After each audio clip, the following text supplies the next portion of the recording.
Hello, Telesur English presents a new episode of China Now. Our media's production showcases the culture, technology and politics of the Asian giant. In this first segment, China Currents dives into the top stories of the week, such as President Xi Jinping make a tour, visiting countries in Southeast of Asia. Also, China and Egypt making their first joint drill, and the world's first humanoid robot marathon held in Beijing. Let's see. China Currents is a weekly news talk show from China to the world.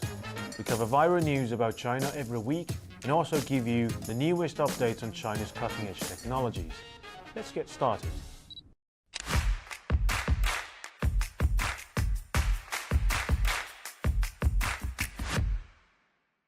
Welcome to China Currents, your weekly news report on the latest developments in China. I'm Chris. And in this episode, Chinese President visited Vietnam, Malaysia, and Cambodia. The first joint drill between China and Egypt Air Force, and the world's first humanoid robot marathon held in Beijing. First, let's move to Southeast Asia. From April 14th to 18th, Chinese President Xi Jinping visited Vietnam, Malaysia, and Cambodia, promoting three significant areas of cooperation. First, in Vietnam, on April 19th, Vietnam's Vietjet Airlines started the commercial operation of China's C909 passenger airliners, becoming the third overseas operator after Indonesian airline Transnusa and Lao Airlines. According to the South China Morning Post, these civilian jets have been leased from Chinese regional carrier Chengdu Airlines. They will operate on domestic routes between Vietnam's capital Hanoi and Con Thao Islands in southern Vietnam, as well as between Con Thao Island and Ho Chi Minh City. Chengdu Airlines will also provide the crew, maintenance, safety, and operational support under the lease agreement. The C909 has a capacity of 97 seats and is designed for short flights ranging up to 3,700 kilometers. According to the manufacturing COMAC, since its maiden commercial flight on June 28, 2016, the C909 series has delivered 160 aircraft as of the end of January. A total of 644 flight routes, both domestic and international, have been operated, and 580,000 hours of safe flights were conducted, delivering nearly 20 million passenger trips. The China Daily reported that the C909 has secured its dominance in China's regional aircraft market by accounting for 70% of the market share in terms of volume. Up to 60% of the world's similar aircraft models delivered last year were C909s. Clearly, China's aviation industry is booming in a market where Boeing is absent. Secondly, in Malaysia. On April 17th, China and Malaysia officially signed a mutual visa-free deal. While both countries had previously introduced a 30-day visa exemption policy in December 2023, the new agreement establishes a permanent visa exemption. This is expected to boost tourism significantly. According to the Malaysian Insight, Malaysia surpassed Thailand in 2024 to become the ASEAN country with the most tourists, receiving a remarkable 38 million foreign visitors. Among them, nearly 3 million were from China. A 2024 report from the World Travel and Tourism Council indicated that tourism will contribute around 200 billion ringgit to Malaysia's national economy, which is 1.6% higher than 2019 levels, accounting for 10.5% of the GDP. The tourism industry is expected to create over 3.5 million jobs, providing employment for 1/6 of Malaysia's population. The China Outbound Tourism Development Annual Report 2024 shows that the number of outbound Chinese tourists will reach 146 million, with Southeast Asia being the second largest destination for Chinese tourists. According to Huaxia Times, flight booking for trips from China to Penang, Malaysia, and other destinations in the first quarter of 2025 have surged by 130% compared to the same period last year.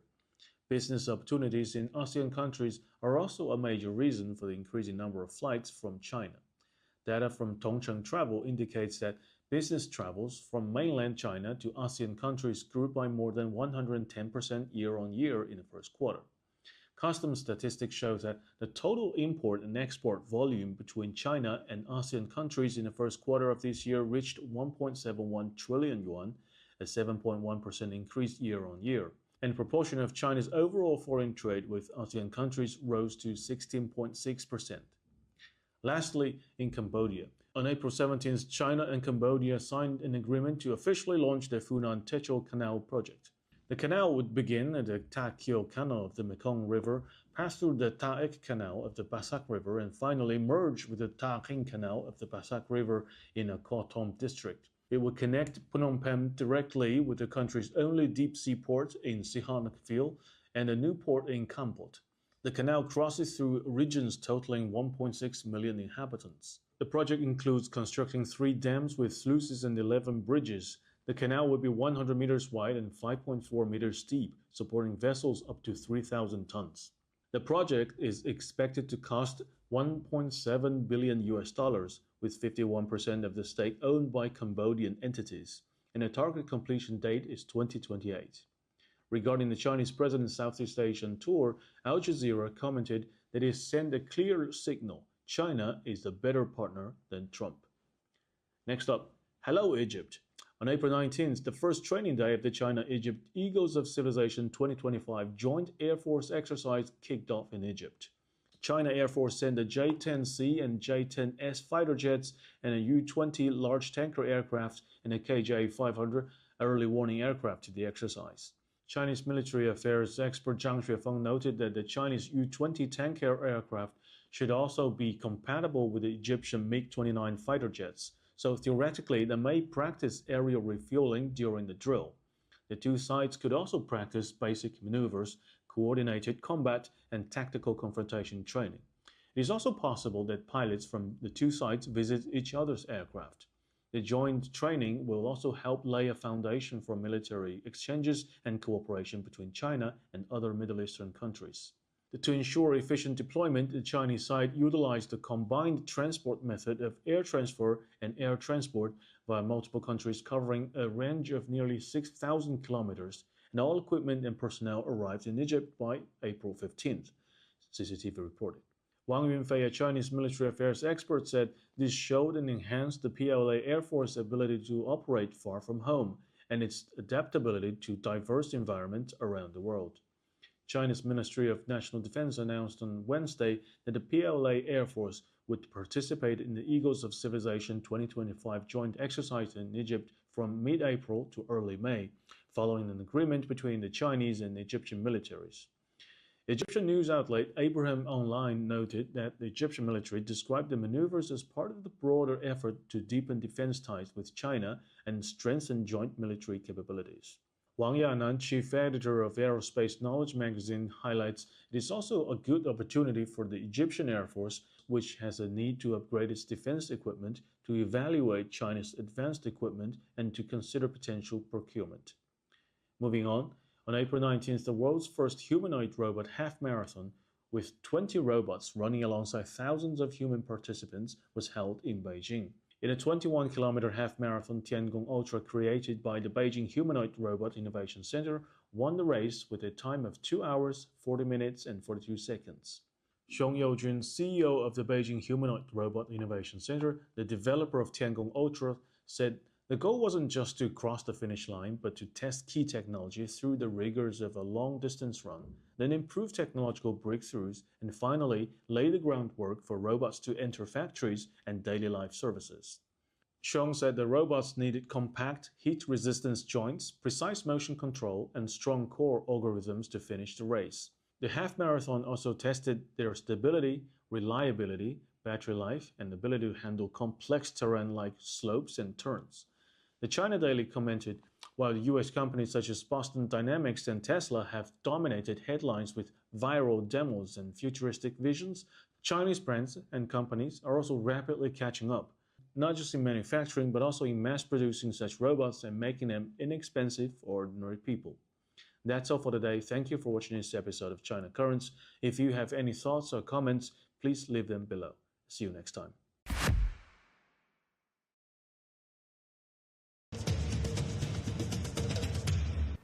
We have a short break, but don't go away because we'll be right back.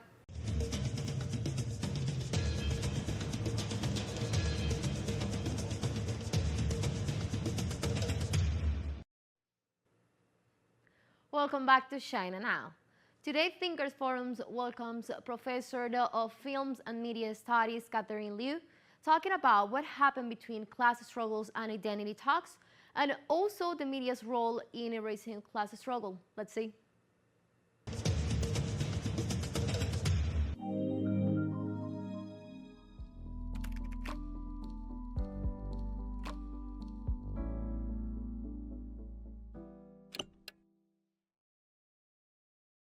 I don't know if it was designed by the ruling elites as a kind of conspiracy, but I do think that with the 1970s and the offshoring of American manufacturing jobs to East Asia as a strategy of the Cold War to contain China and create prosperity in the East Asian zone, the American working class started to see defeat after defeat, both within private institutions, within corporations and their own jobs, and at the governmental level.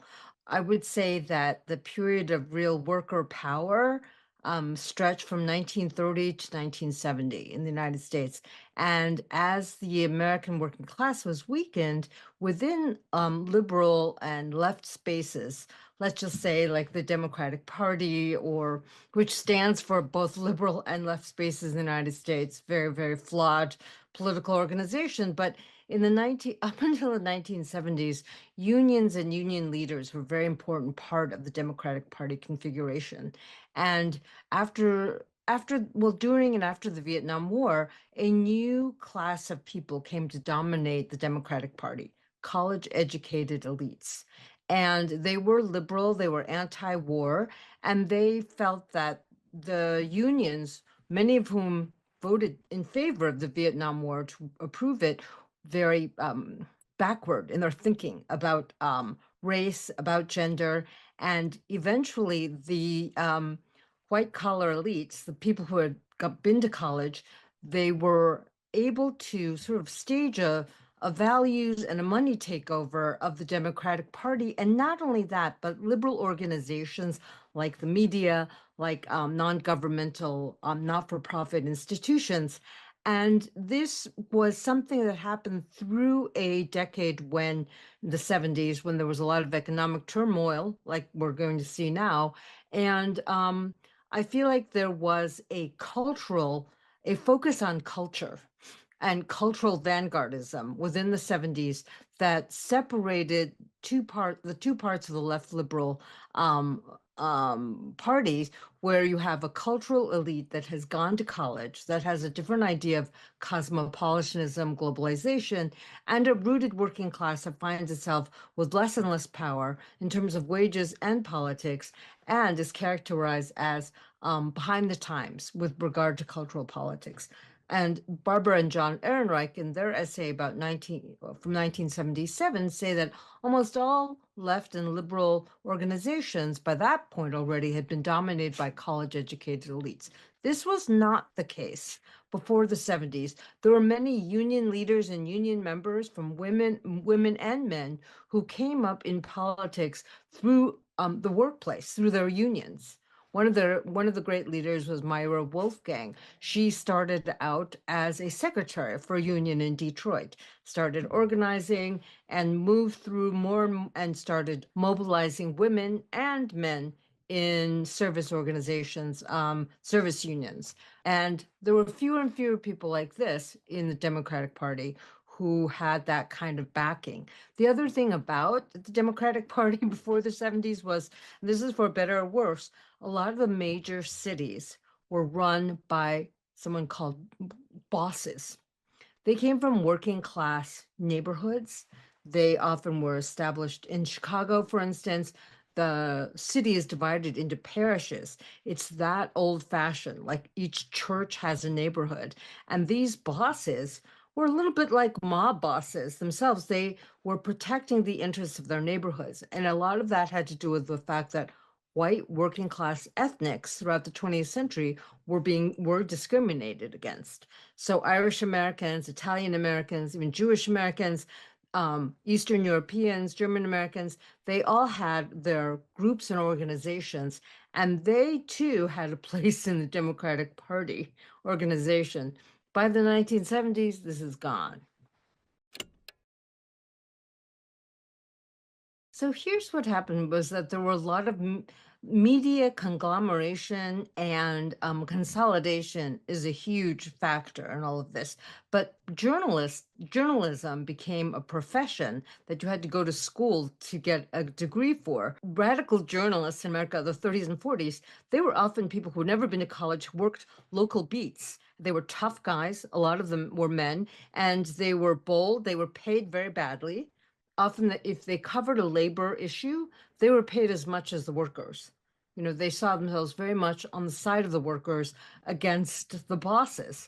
While as journalism becomes more and more of a professionalized, standardized, prestigious, better paid profession, the not only the BA but a higher degree had to be had from Columbia Journalism School, for instance, is one of the famous ones. Northwestern. You had to have a kind of technocratic neutrality about your reporting that gave cover to this kind of liberalism that America was so proud of in the post World War II period. And so the more recently, you have the takeover of Washington Post by Jeff Bezos. You have conglomerates taking, like Gannett newspapers, taking over a lot of the old local newspapers. There are very few locally owned papers anymore. Los Angeles Times is owned by Patrick Xiong-ma, who is a billionaire who made his money through healthcare. Billionaires own the newspapers now. And this has really changed the tenor of what local newspapers are. The internet has also destroyed local coverage. Local newspapers used to depend on advertising, like local advertising for their income. They can't depend upon that anymore. So we have the shutting down of all the newspapers and the consolidation and the emergence of television news, 24-hour television news cycles, which I have to say, just favor both extremism of left and right, not left, but liberal ideology and right-wing extremism and sensationalism. Because when Ted Turner started CNN, you had to suddenly have news 24 hours a day to report.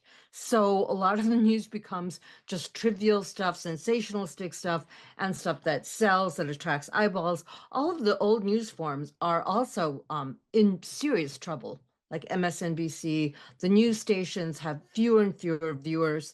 Fox, still keeps itself going. But I think a thing to remember is that the mainstream media in the United States has become dominated by liberal ideology. And there are certain things in the liberal ideological mass media that you cannot do. Like you cannot criticize US support for the Ukraine war. They will not tolerate that. And if you do, and you get on there and you say, maybe the US shouldn't support this war that is going on, and we're giving billions of dollars to a country that can't account for the billions of dollars, they will call you a Putin lover, they will call you totalitarian. They serve billionaires. They just serve different billionaires. Both parties are both at the, they're serving the interests of capital. And it is and the liberals have been in power for a long time. There was that interruption of Trump for 4 years, but we had 8 years of Obama, 4 years of Biden. I live in a state that is got a Democratic governor, Democratic assembly, Democratic legislature, and I can see so much anger against the Democrats already. We could phrase it in this way. It's a kind of non-college educated, blue collar or service worker mass, which are the majority of Americans. Like 35% of Americans have gone to college. This means there's 65% of Americans who haven't been initiated into the liberal culture wars that the liberals love to play. And so they find it extraordinarily oppressive. And I would say, even within the liberal institutions, the imposition of identity politics has not been without resistance. But what I was going to say about California is if you criticized identity politics, like at work, I would feel like people would be so upset at me. They don't listen to what I say online, which is fine. I don't care. But I keep my mouth shut because it's very, and even my old colleagues who are above me, senior colleagues say, no, you can't criticize that. Please don't say that in public about, a lot of these diversity, equity, and inclusion programs that Trump is outlawing. So there's a lot of anger about how this kind of social justice identity politics um, um, policies have been crafted where the Democratic Party really believes that if you have an elite that is proportional, like 14% Black, 35%, Latino, 45% Latino, whatever, 35%, white, and the rest Asian, which is very small, then you'll have the perfect reflection of American society, and all the poor should be that way. They believe in proportional managed representation at all the levels of society without transforming capitalism. All we need is to have everyone represented properly in proportion in elite spaces, and then we'll have social justice. Well, people are really, really angry about that. And people feel like it has been imposed upon them while they've seen their livelihoods disappear, they see their homes being taken away, they see their public schools being destroyed. But you have this like cultural, ideological, cultural enlightenment that the elites try to impose on ordinary people. I like to talk about ordinary people. So there is a lot of resentment, and there's a lot of anger and distrust about the way that the Democrats have used morality to disguise the fact that they just have other billionaire interests in their mind, in behind them. So Trump's very obvious about having his billionaires in front of him. Let's just look at this for a moment. Like Obama, in his first 2 years of his presidency, had Democratic control of the White House, Congress, and the Senate. Why didn't they make Roe versus Wade, which is the federal Supreme Court decision to making a federal law that abortion, what not a law, but it was a decision that made abortion permissible in all the states. Why didn't he make that into a law? You could have written that as legislation. It would have been passed by the Senate, the Congress, and he could have initiated that. Look at what Trump has done in 100 days. Why didn't that happen? Why didn't he make that priority number one? So I have a theory about this, which is that they want abortion to always be a political issue so that the NGOs around reproductive rights can continue to raise money. It's like a way to mobilize women and say, oh, those Republicans, they want to prevent abortion. So there's that. In those first 2 years, America's healthcare system is a complete mess. I think you've probably heard we pay the most out of any country in the world for healthcare, and we have the least good outcomes. I think China's life expectancy has passed Americans, or it's met. America's going down, China's going up. But we pay so much money. There's a fragmented private insurance, for-profit private insurance marketplace. And there are for-profit hospitals, there are not-for-profit hospitals. Everything is extremely fragmented, but everyone is managed to austerity. So when COVID first started, the reason why it was such a disaster was because there simply weren't enough intensive care unit beds in hospitals. Why were there not enough ICU beds? Because they are not profitable. Keeping a lot of empty ICU beds is simply not profitable, is not efficient use of hospital space. So they were cutting, and then you have this situation where the hospitals are overwhelmed with COVID. So Obama has presidency, he has the Congress, he has both branches of Congress, and they decide, like, we're going to look at healthcare. Because if you take away the private insurance layer that is managing care, and you have the government be the single payer to hospitals and everything else, you actually save so much money that you could give the 1.5 million people who work in private insurance 2 years of severance pay for them to find another job. But we couldn't do it, well, because there were a lot of powerful lobbyists and a lot of powerful think tank people who were supposedly experts and economists in healthcare, just saying, this can't happen. This can't happen. And all of those special interests finally got their way, and we got a very fragmented thing called Obamacare, which is still better than what it was before. But Obamacare means that a family will pay $800 to $1,200 a month and still have to pay $3,000 out of pocket before any kind of coverage will kick in. So you have the highest cause for American middle class bankruptcy is medical debt and small business debt. So this kind of American dream where you can have a middle class person have a dignified life and sort of have these prospects is now just like one medical disaster, one medical problem away from total disaster, from falling through the cracks of society. So they didn't do it. They didn't do it because healthcare, the pharmacological companies, insurance lobbies, they were there massaging all the statistics saying this wasn't going to work.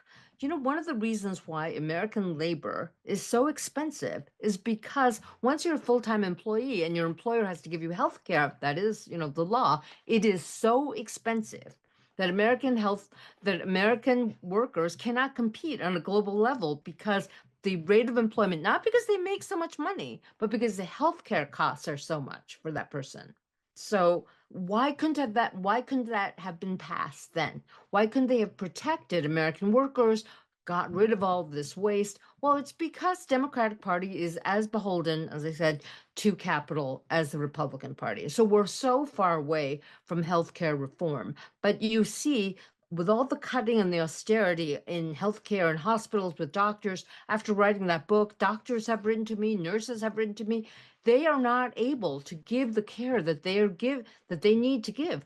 Nurses are quitting because a nurse shouldn't have to take care of more than 8 patients at a time on an intensive care floor, and they're taking care of 15, 18, 25 people, one nurse for all of these people, and they feel like they can't do it.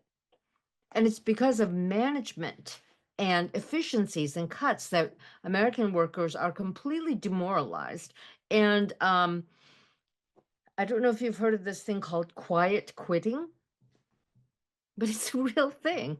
Where people go to work and they're not paid a lot of money, they don't want to do their jobs properly, and instead of quitting, they just kind of show up and not do, very much, and then they go home because they don't feel like there's any hope for improvement or hope for a better world. Young people, I complain about them, but I sympathize with them as well too, because the average cost of a house in Irvine, which is a very desirable suburb, I mean, it's very safe and clean and hygienic and very boring, but the average house costs like 1.4 to $2 million. Where are they going to get that money? Where is an average person going to get that money to buy a home? When my father came to the United States in 1964, he got a job at the UN. He was able to buy a house, he was able to buy a car, and he was able to work and support a wife and 3 children in the 70s. No, he's creating chaos. He's saying that many ordinary people, many working class people believed him. If you worked in an industry that's been decimated by layoffs, you want to hear that someone is, trying to help you out. But he has no industrial policy behind it. So, for instance, there was this small business owner on TikTok who was complaining about he has 6 months before his business is going to go bankrupt because he imports alloy hubcaps from China. Those wheel covers, some guys like my husband, people who are crazy about cars, they like to get their custom alloy wheels, right? And he says that with the 125%, a tariff markup, he is not going to be able to afford to import these things and sell them at cost. And he's looking for other suppliers. There are no other suppliers in America sourcing them, or even Canada or Mexico, who are responding to his request. And he said, I voted for Trump. I thought he was going to be doing this for, ordinary people, but he put the tariffs on without having an industrial policy. So he did things backwards. Like you need to have an industrial policy of reinvestment in these industries that you're suddenly going to tax so hard. There is no preparation for what happens when everything from China costs, is tariffed at 125%. There, what Trump thinks was going to happen was that suddenly Apple would reshore its industries.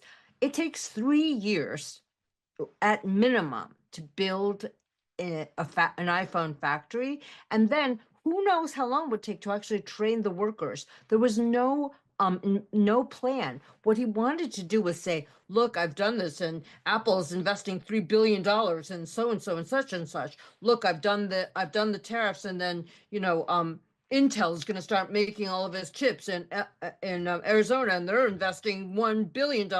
He just wants to have the numbers down so that it looks like he's doing something, but you can't have just private investment doing this. The industrial policy is government driven.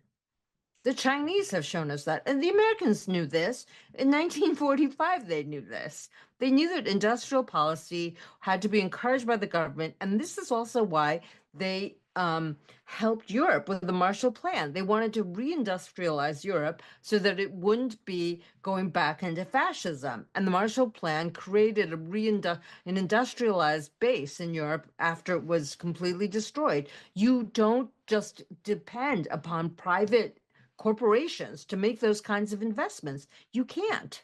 So what we have now in America is a total lack of preparation for these industries that are going to be decimated by the China tariffs. Now, if you have a serious industrial policy, the other thing that we need to do is have infrastructure built in this country. The railways are in terrible shape. I don't know if you've heard about the rail accidents that happened in the past 2 or 3 years, and they say that you have these giant trains of 100 cars each with one engineer who can't go to the bathroom because these private transport companies want to cut labor costs. So if you have an industrial policy that says we're going to reinvest and just rebuild the railroads, China's not even a factor in here except for the steel. Trump put the steel tariffs on China, so now all steel in America is much more expensive.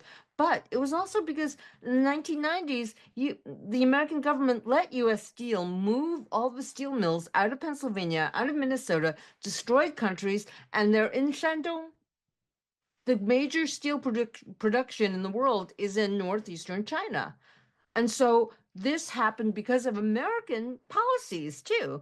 And then you have this idea that, but let's go back to the railways, and we should build up the railways, reindustrialize the Midwest. I'm an old school industrial person because the service jobs cannot replace manufacturing. They cannot replace that for healthy working class salaries, everything else. Service jobs are paid so little, and they depend upon making like blue collar workers just like the servants of people in my class who can suddenly have very convenient lives, but it is not a sustainable thing. Also because these service people in America are for Uber delivery, and I think it's the same in China. They're not employees. Maybe it's not the same, but they don't have benefits. They're freelancers, so they don't have health insurance. They have to buy their own health insurance, their own insurance.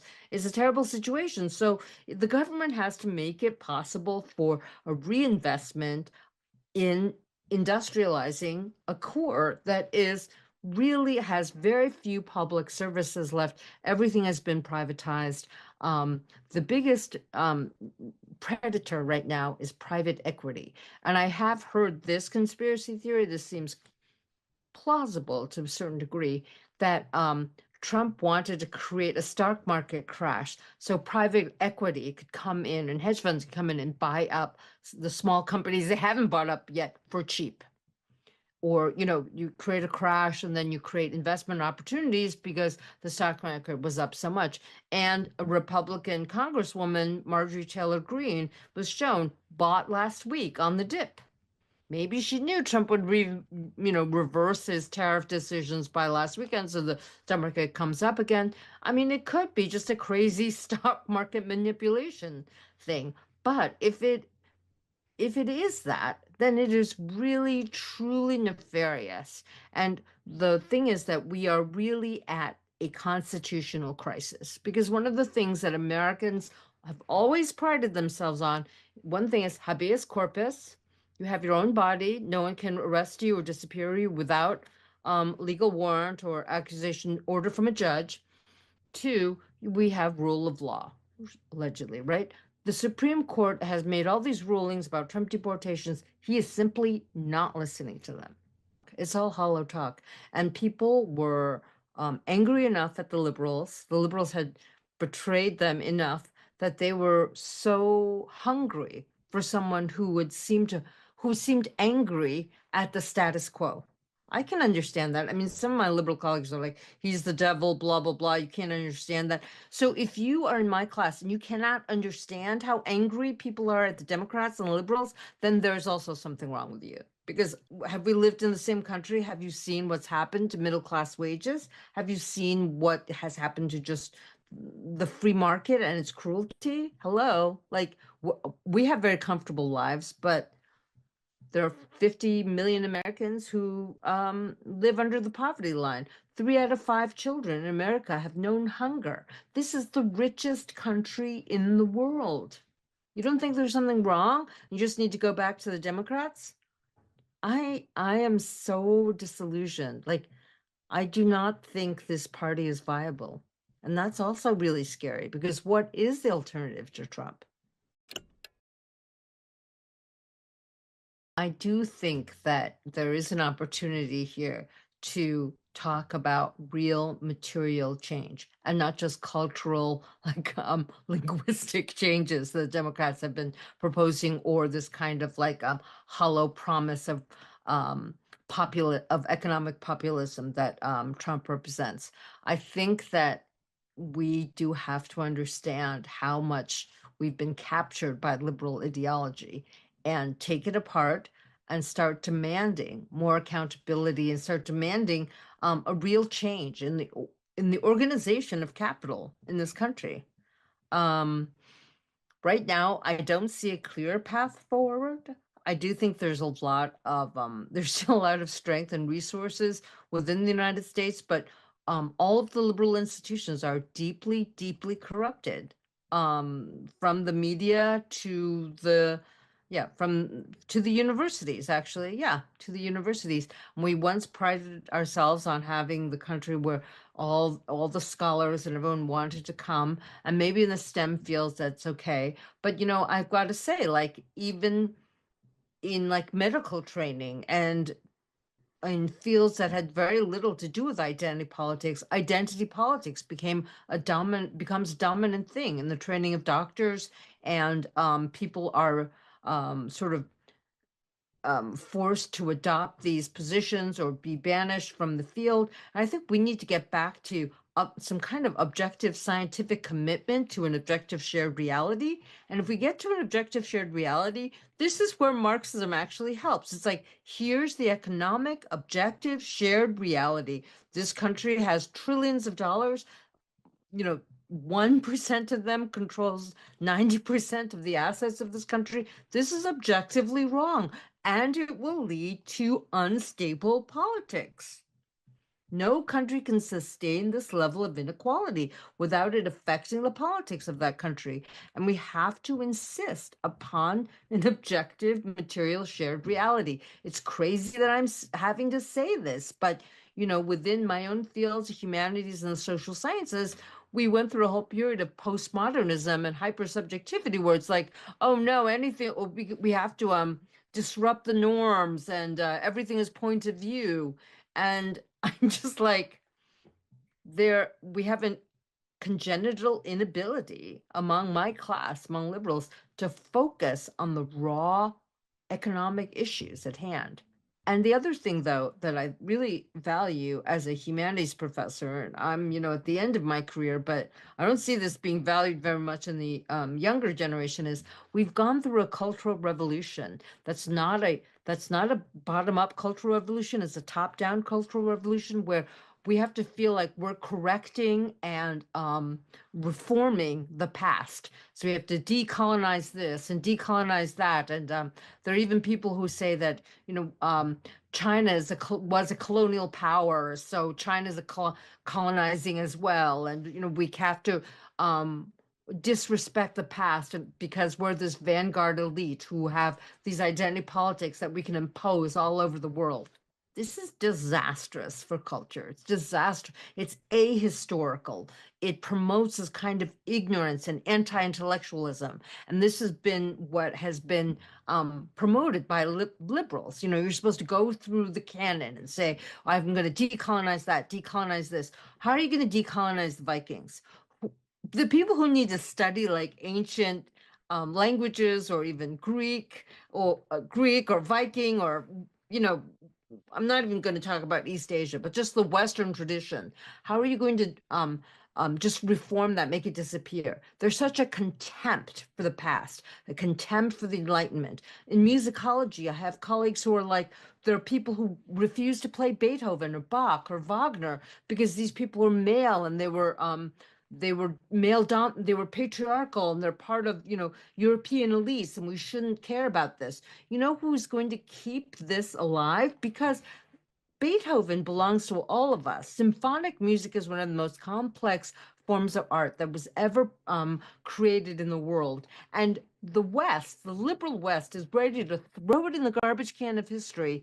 And who will respect and conserve those techniques, those things? Who will say, we all own that? Electricity, we all own that. Do we want to say it was like a colonial thing, so we all have to go back to reading by candlelight? Well, I personally would not like to do that. Like the liberals don't actually believe in progress anymore. Here's another thing that people say in the left, liberal left, and even Bernie says this, like, we have to vote for the climate. Who's for the climate? Like, to say that we're for the climate in the liberal in liberal America is like means we're for recycling, we're against gas and oil industry.